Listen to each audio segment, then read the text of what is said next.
देखो, ये गौरा माता का को कोई पसंद नहीं करता है।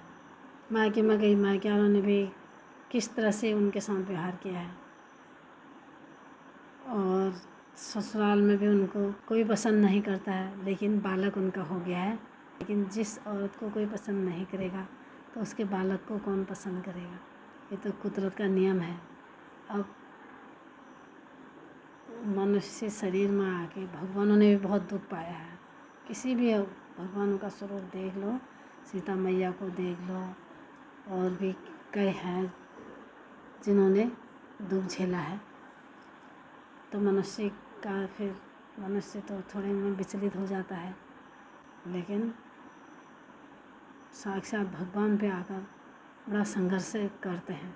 गौरा माता का कोई नदी के पार वहाँ खेतों में जाके काम करती है, घर में बालक है छोटा सा है, तो इतने और भी लेकिन बालक को कम देखते हैं।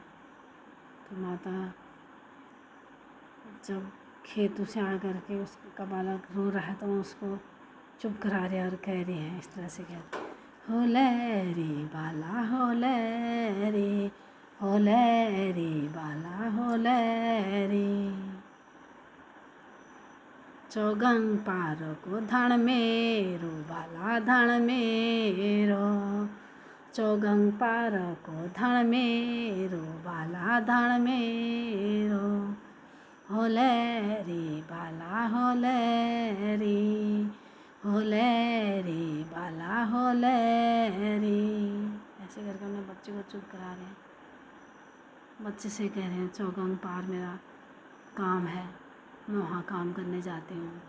और खाने को क्या होता है? सिसोना की सब्जी, सिसोना को साग, सिसोना को साग, खाण मेरो बाला खाण मेरो, खाण मेरो बाला खाण मेरो, हो ले रे बाला हो ले रे, हो ले रे बाला हो ले रे।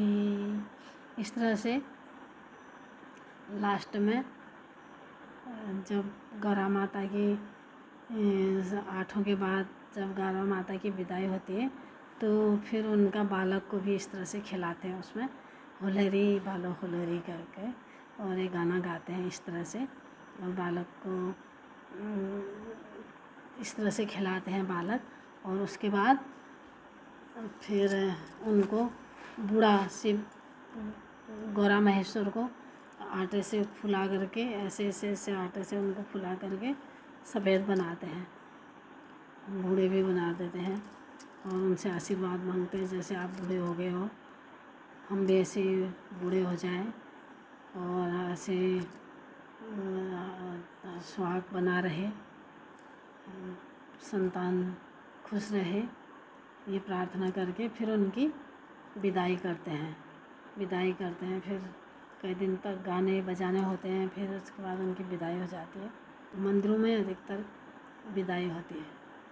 फिर जो उनके फल इकट्ठे रहते हैं, उन फलों को चादर से ऐसे वो करते हैं, जिसके पास वो फल चले गया, हाथ जिसने पकड़ लिया, कैच कर लिया, तो उसको गौरा माता का आशीर्वाद मानते हैं उनका। इस तरह से गौरा महेश्वर की कथा जितनी मेरे को आती थी अपने हिसाब से मैंने कही है।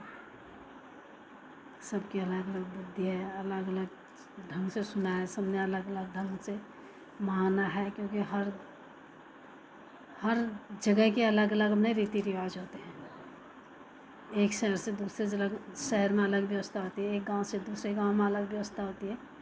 उसी तरह से हर अलग अलग गांव में अलग अलग ढंग से कहा है, अलग अलग ढंग से माना गया है। जो भी है मतलब उनका धूमधाम से इनका ये पर्व मनाया जाता है। तो मैं इसका ज़्यादा धूमधाम से मनाया जाता है, क्यों जो शहर में आ गए हैं वो तो अब पता ही नहीं चलता शहर में कहाँ क्या हो रहा है, कहीं मनाते हैं, कहीं पता ही नहीं चलता है। जिसके इसके प्रति श्रद्धा है वो इसको याद करके ज़रूर मनाते हैं।